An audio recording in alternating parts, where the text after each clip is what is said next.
It would only appear as though the premise for this upcoming movie seems to be shrouded in mystery as we now enter a brand new location, which is that of New York City, which to that itself begins to now raise a lot of questions, specifically when involving Ghostface. And one of the biggest topics of conversation right now is whether or not Scream 6 is going to end off on the same kind of note that we've seen with the previous films, and that's by simply having the Ghostfaces just die and the heroes move on as being the survivors. As joining me right now to further tackle the concept of Ghostface actually surviving this is my good friend and YouTuber Mark and I. Now Mark, I am actually on the side of at least allowing for one Ghostface to survive and kind of go as far as to move their agenda forward going into Scream 7, because we know that there is going to be a Scream 7. So to me, in which you guys can also let me know how you feel about this down in the comment section below, is when you start repeating the same formula and the same concept over and over and over again by kind of having the villains look foolish and stupid by the end as their plan backfires. So I think for this, especially if they do in some kind of way plan to bring Sidney Prescott back in Scream 7, I think that to further establish the basis that there is at least one really relevant killer out there who just so have managed to survive this entire time following the events of Scream 6, it would go as far as to add more relevancy going into Scream 7, only because we now know that perhaps maybe whoever was behind the killings in Scream 6, if they don't decide to reveal them, is once again either now back in Woodsboro or somewhere else hunting our cast down, hunting down Tara, hunting down Sam, because they were nearly successful in doing it before, so now they're getting ever so closer in achieving their goals. So Mark, if you could somehow build a bridge connecting Scream 6 going into Scream 7 without repeating the previous formula of the Scream films, what kind of an ending scenario do you think would be best fitting for this film to kind of have it be different than the others that we've seen before? I think what would be really awesome is not have Neve Campbell in this movie, but write it in a way where like they just don't need her. Like I said this before, I don't want it to feel like they wanted her in it and they are like, oh fuck, now we have to go do something completely different because she's, you know, unwilling or incapable of being in the movie now or whatever, and that changes things. As long as they can do something about that, then I think the focus should be about, I really like the idea of two killers that don't get along. That if we have one killer, let's say it's the legacy one, and that's the one we're referring to that has the legacy mask, okay? And then you have maybe like second killer that has the fresh mask. There's two of them, you've got legacy and then you've got new.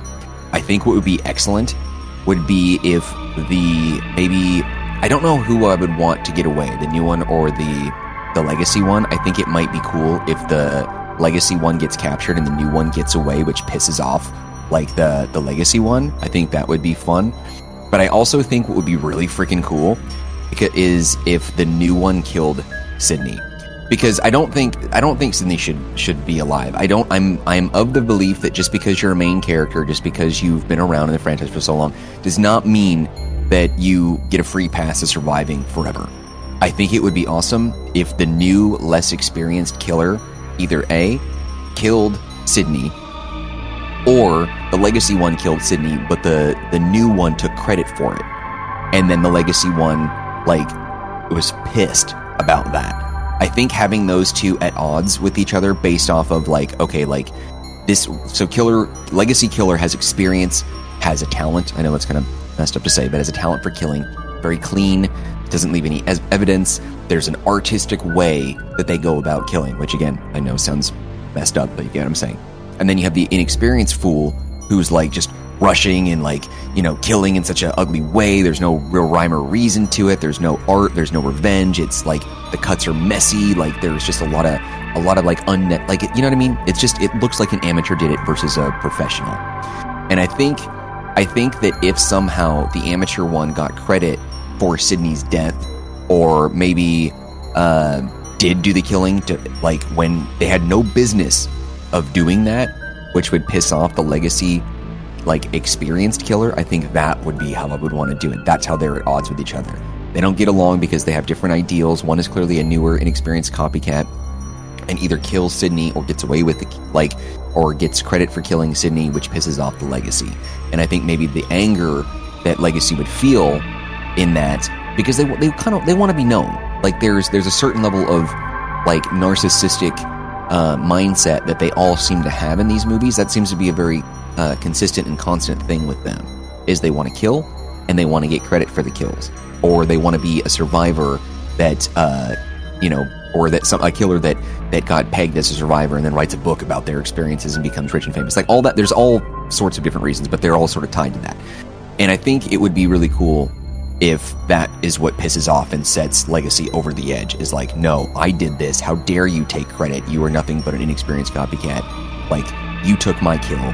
Like, Sidney is so important to the philosophy of a stab killer or a Ghostface killer, and the franchise so heavily leans on her and her experiences from Stu and Billy that I think taking that away is the ultimate, like, you know what I mean? Like, I just feel like that's a way that you do it. I'm coming up with this on the fly, so I'm speaking of it as I'm coming up with it. But I think that would be a really fun way to put the two killers at odds with each other. That's how I would like to see it.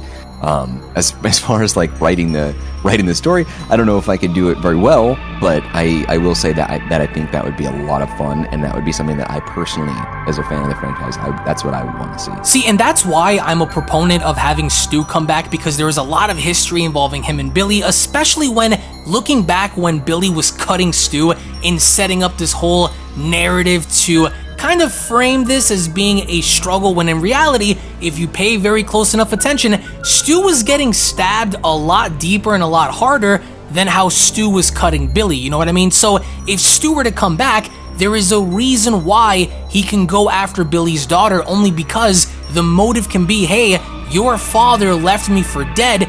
Your father wanted to kind of frame me as being the crazy one while he got away. And on top of that, hello, Sidney, I have a history with you because you also nearly killed me back, 20 plus years ago. So I think that to have a legacy character such as Stu would be a fantastic thing to see, only because from there, you can kind of go as far as to kill off both characters in a sense where Stu could actually be the one to kill Sidney, and thus giving Stu fulfillment in wanting revenge over Sidney, but you can still have Sidney kind of offer up her life as a sacrifice to kind of help out Billy's daughter in a sense where she then gets to be the one to kill Stu off, ironically enough being the daughter of the actual person that you were friends with many years ago, and thus from there moving the story along forward, because I think from that point on, you kind of have closure for both, because you can't really have Sidney Prescott be involved in everything, right? Because I do firmly believe that you can make Scream movies without Sidney Prescott in a way, but to that, I don't see her surviving until the very final Scream movie, whatever that may be. But to introduce an old character like that, I think would be awesome, unless of course it turns out to be Kirby or somebody else for that matter. What is your take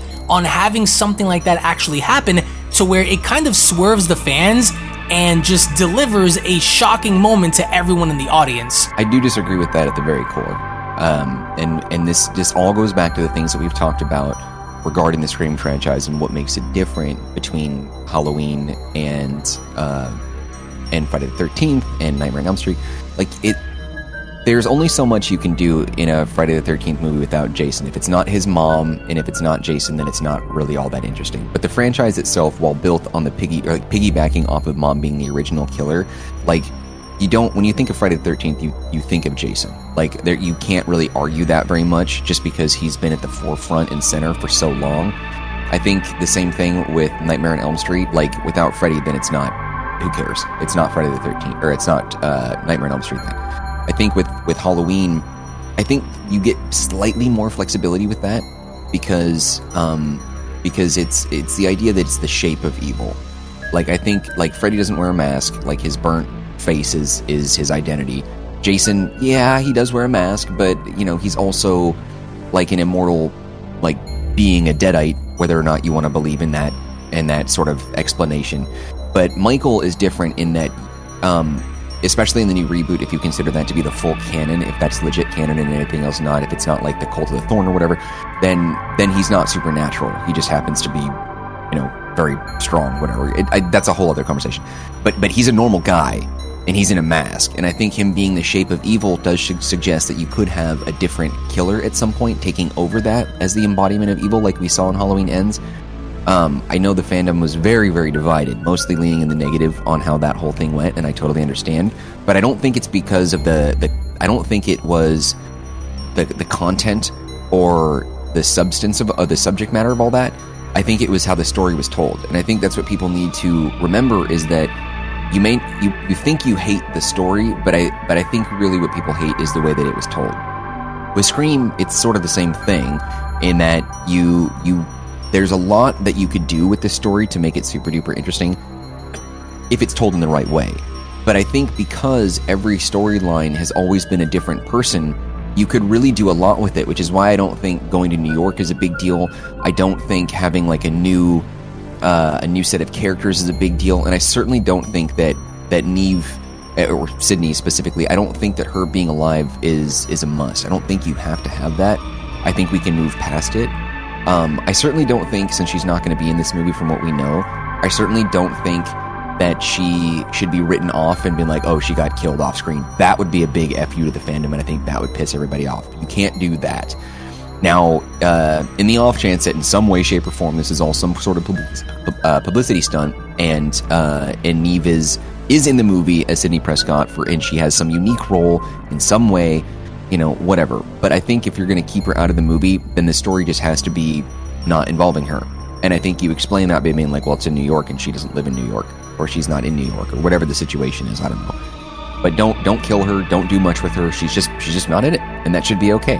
But I think they should definitely kill the character off, because, I mean, don't get me wrong, Neve she's getting older, but, she looks good, she's a great actress, she's still doing things, like, she's not old enough to be a part of the franchise, but I think the franchise can't evolve if it's hanging on to such old concepts, ideas, and characters. Like, you need to move on, which is why Dewey being dead is a good move. I have said before that I would like to see Gale as the killer, because she writes books and stories, and her claim to fame is being a survivor and being a part of all this. But I think the big part of it is that you don't really experience this level of trauma that much and not sort of lose your mind a bit, And we've touched base on this a little bit in past conversations, and I think it might have even been a Scream conversation as well. And by no means am I an expert on like psychological trauma or anything like that, but I have heard and I have read that people that have experienced traumas are bound to repeat that behavior, because in their mind, the only way to deal with those traumatic events is to get your mind to believe that what you've experienced and what you are experiencing is normal. That's why like a lot of abusers and a lot of like violent people that were like maybe, I don't know, like abused and beaten and hurt by their parents, they have a tendency to carry that forward to their own children. They don't want to do that, but psychologically they try, because that's the only way to normalize that behavior and cope with it. It's messed up. The brain works in a very crazy way, but I think you could use that concept for Gale to be a killer in one of the movies and talk about that same thing. Like, maybe, she's completely messed up by losing all these people around her, surrounded by so much death, and now Dewey, and maybe she was trying to write a story that involved Dewey's death, but she couldn't, and she couldn't put the words on the page, and she just didn't want to accept that Dewey was dead, so she couldn't write that story, so maybe she just snapped, lost her mind, and was like, okay, in order for me to like maintain my fame and not be a washed up writer or whatever, washed up celebrity, I'm going to kill a whole bunch of other people to deal with this sort of trauma, because that's the only way my brain knows how to cope with this, and I'll write about that story, but I'm not going to write about Dewey because that hurts so much, because I love him so much. I think that sort of thing could be a way to go about it, and be like, oh, I'm going to bring it to New York because it's a different setting. It's a whole different idea that hasn't been done just yet. I think that could be a way to go. So I think you could write it in a way where that makes sense and it works well, and Gale is the killer. I think you could totally do that. I think that's perfectly fine. But I also believe that Sidney doesn't need to survive in the Scream universe any longer than the movie she's already been in. But you can't justifiably kill off the character or do anything to the character if she's not in the movie. She has to have a very meaningful send-off where she dies and she's gone. I think that she's owed that much, at least. I don't know the real reasons why she won't be in this movie. I don't know if it's true for what we've talked about, if it's because of not working well with other people on set. I don't know.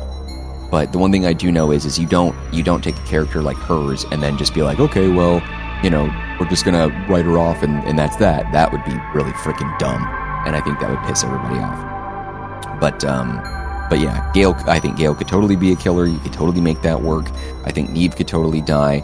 But I do think that if Stu was the killer, and this was your idea, so I want to give you credit. I think if Stu was the killer and was going after Billy's daughter, I think there's a really good story concept there, because in the first film, and you reminded me of this, in the first film when they were stabbing each other to try and like make it look like they were victims and survivors or whatever, ultimately what ended up happening is they were turning on each other, and Stu was like, dude, Billy like plunged that blade into me too deep, and he was gonna like set me up on this shit. He was gonna frame me.